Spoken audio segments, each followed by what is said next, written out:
गणेश जी कहानी को सुनना बहुत ही शुभ होता है। एक बार गणेश जी महाराज एक सेठ जी के खेत में से जा रहे थे तो उन्होंने 12 ताने अनाज के तोड़ लिए।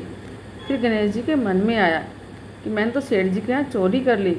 बड़े पछताए। फिर सेठ जी के यहाँ पर नौकरी करने के लिए आ गए 12 साल तक।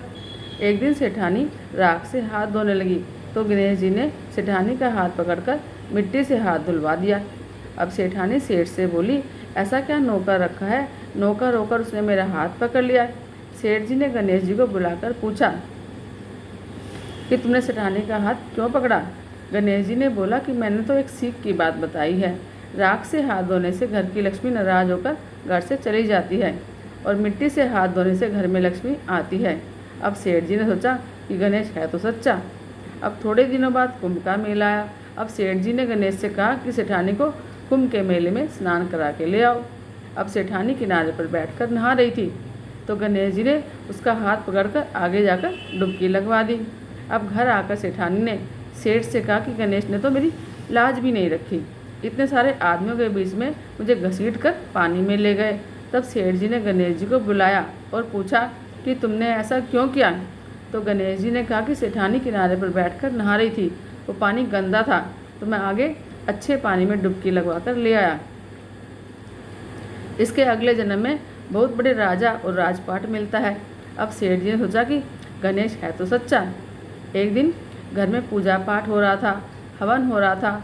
सेठ जी ने गणेश को कहा कि जाओ सेठानी को बुला कर लेकर आ। गणेश सेठानी को बुला कर लाया तो सेठानी काली चुनरी ओढ़कर चलने लगी तो गणेश जी ने काली चुनरी फाड़ दी और कहा कि लाल चुनरी ओढ़कर चलो। अब सेठानी नाराज होकर सो गई। सेठ ने आकर पूछा कि क्या बात है? तो सेठानी ने बताया कि गणेश ने मेरी चुनरी फाड़ दी। सेठ जी ने गणेश जी को बुलाकर बहुत डांटा और कहा कि बहुत बदमाशी करते हो तुम। तो गणेश जी ने कहा कि पूजा पाठ में काला कपड़ा पहनना शुभ नहीं मानते, इसलिए मैंने लाल वस्त्र पहनने को बोला। अब काला वस्त्र पहनने से कोई भी शुभ काम पूरा नहीं हो पाता है। फिर सेठ जी ने सोचा कि गणेश है तो समझदार, बात तो सच्ची कह रहा है। एक दिन सेठ जी पूजा करने गए तो पंडित जी बोले कि मैं आज गणेश जी की मूर्ति लाना भूल गया, अब क्या करूं? अब गणेश जी ने बोला कि मुझको ही मूर्ति बनाकर विराजमान कर लो, आपके सारे काम सिद्ध हो जाएंगे। यह सुनकर सेठ जी को बहुत गुस्सा आया और बोले, अब तक तो तुम सेठानी से बदमाशी करते थे, अब मुझसे ही मजाक करने लगे हो। गणेश जी ने कहा, मैं मजाक नहीं कर रहा, मैं सच्ची बात कह रहा हूँ। इतने में ही गणेश जी ने अपना सही वाला रूप उनको दिखाया। अब सेठ और सेठानी ने गणेश जी की पूजा करी और पूजा संपूर्ण होते ही गणेश जी अंतर्ध्यान हो गए। अब सेठ सेठानी को बहुत दुख हुआ कि उन्होंने अपने घर में गणेश जी को रखा नौकर बनाकर और उससे इतना काम कराया। अब गणेश जी ने सपने में आकर सेठ जी को कहा कि आपके खेत में से मैंने 12 जाने अनाज के तोड़े थे, उसी का दोष मिटाने के लिए मैंने आपके यहाँ पर काम किया। सेठ जी के करोड़ों की माया होगी।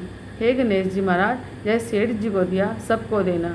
जय श्री गणेश, जय श्री गणेश, जय श्री गणेश।